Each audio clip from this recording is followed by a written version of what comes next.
सास और बहू, एक पारिवारिक कहानी। माँ, मैं बहुत थक गई हूँ घर संभालते संभालते। यहाँ मेरी थकान किसी को नज़र नहीं आती। कुछ दिन आराम करना चाहती हूँ। सोच रही हूँ कुछ दिनों के लिए अपने मायके आ जाऊँ। आते हुए अपने बच्चों को भी साथ ले आऊँगी। वे वहीं से स्कूल चले जाएंगे। आखिर एक ही शहर में ससुराल और मायके होने का कुछ तो फायदा मिले। नम्रता ने फ़ोन पर अपनी माँ से कहा। पार्वती जी ने दूसरी तरफ से कहा, हाँ बेटा, जब तेरी इच्छा हो आ जाना। आखिर ये तेरा भी तो घर है। ठीक है माँ, तो मैं कल ही आ जाऊंगी। नम्रता खुश होकर बोली। हाँ बेटा, कल आ जाओ। मैं तुम्हारा इंतज़ार करूंगी। अभी मैं फ़ोन रखती हूँ, मुझे मंदिर भी जाना है। कमला जी ने फ़ोन रख दिया और सीधे किचन में गई। किचन में खाना बना रही बहू से बोली, अरे अनुपमा, सुनो, कल तुम्हारी ननद आ रही है। आज बाजार जाकर फल सब्जी और मिठाइयाँ लेकर आना।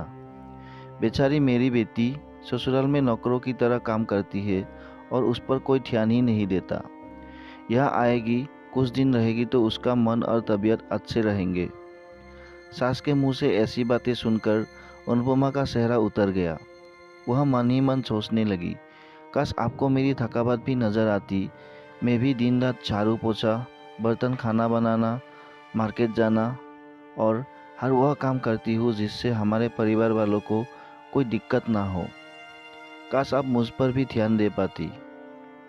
आपकी बेटी तो जब मन में आता है तब यहाँ आ जाती है, लेकिन मैं साल में एक बार ही अपनी माँ के पास जाती हूँ। तब भी आपको प्रॉब्लम होती है। मैं भी इंसान हूँ, मेरा भी मन है।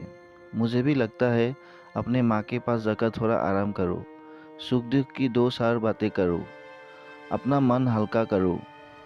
भगवान, अब तुम ही कुछ करो ताकि मेरी सास की आंखें खुले और उसे मेरी थकावट भी नजर आए। शाम तक भगवान ने जैसे अनुपमा की सुन ली और उसकी ननद का फोन आया। ननद ने अपनी माँ से कहा कि उसकी सास ने उसे मायके आने के लिए मना कर दिया है, इसलिए इस बार वो नहीं आ सकती। पार्वती जी बोली, ऐसे कैसे मना कर दिया?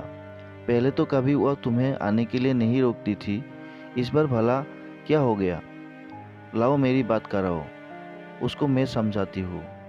नम्रता ने फोन अपनी सास के पास दिया। पार्वती जी ने कहा, नमस्कार समधन जी, आपसे कुछ कहना था। समधन जी ने कहा, कहिए। दरअसल नम्रता कल त्योहार है, इसलिए अपने मायके आना चाहती है। अगर आप उसे भेज दे तो अच्छा रहेगा। नम्रता की सास ने कहा, देखिए समधन जी, आपकी बेटी मायके जाकर रहे हैं, इस बात के लिए हमने उसे कभी नहीं रोका और इस बात से हमें कोई प्रॉब्लम है भी नहीं। कुछ दिनों पहले मैं अपने रिश्तेदार के शादी में गई थी। वह आपकी बहू अनुपमा की माताजी से मिलने का मौका मिला। उनसे गपशप करने के दौरान उनकी बातों से पता चला कि अनुपमा को साल में एक ही बार अपने मायके जाने को मिलता है और वह भी बहुत कम समय के लिए। मुझे लगता है आपको पहले अनुपमा को उसके मायके भेज देना चाहिए और वह जब मायके होकर आ जाएगी तो मैं नम्रता को आपके पास भेज दूंगी।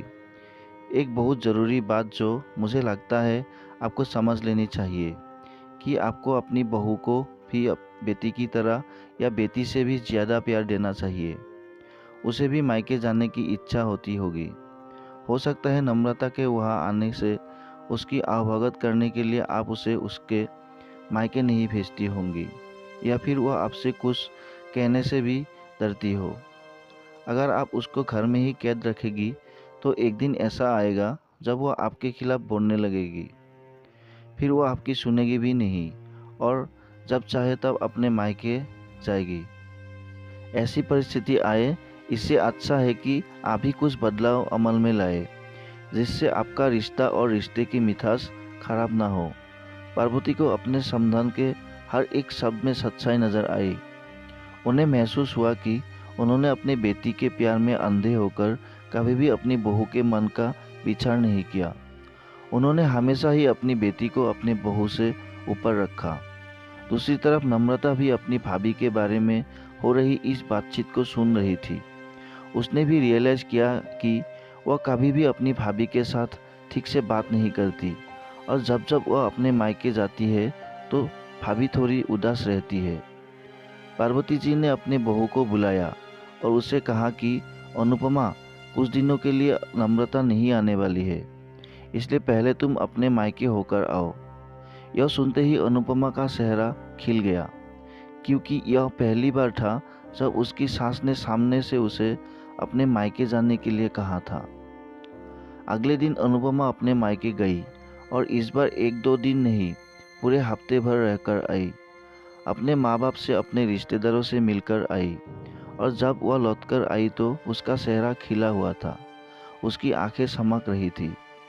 अनुपमा के आने के बाद नम्रता भी अपने मायके आई और इस बार वो खुद सामने से अपनी भाभी से खुशी खुशी मिली और अच्छे से बात की।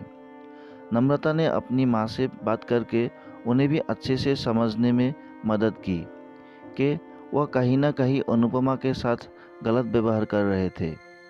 दूसरी तरफ अनुपमा अपने ससुराल वालों के बदले रवैया से बहुत खुश थी। अब वह खुशी खुशी सबका ध्यान रखती और हर काम प्यार से करती। वह ध्यान रखती कि कोई भी ऐसी बात या काम ना करे जिससे घर में तनाव का माहौल पैदा हो। पार्वती जी अपनी बहू को खुद ही समय समय पर मायके भेज दिया करती। एक छोटे से बदलाव ने सास बहू और भाभी ननद के बीच की कड़वाहट को दूर कर दिया और रिश्तों को और भी ज़्यादा मीठा और मजबूत कर दिया। आशा करता हूँ कि ये कहानी आप लोगों को पसंद आया होगा। कहानी अच्छी लगी तो वीडियो को एक लाइक, शेयर और चैनल को सब्सक्राइब ज़रूर कर देना दोस्तों। वीडियो को देखने के लिए आपको बहुत बहुत धन्यवाद।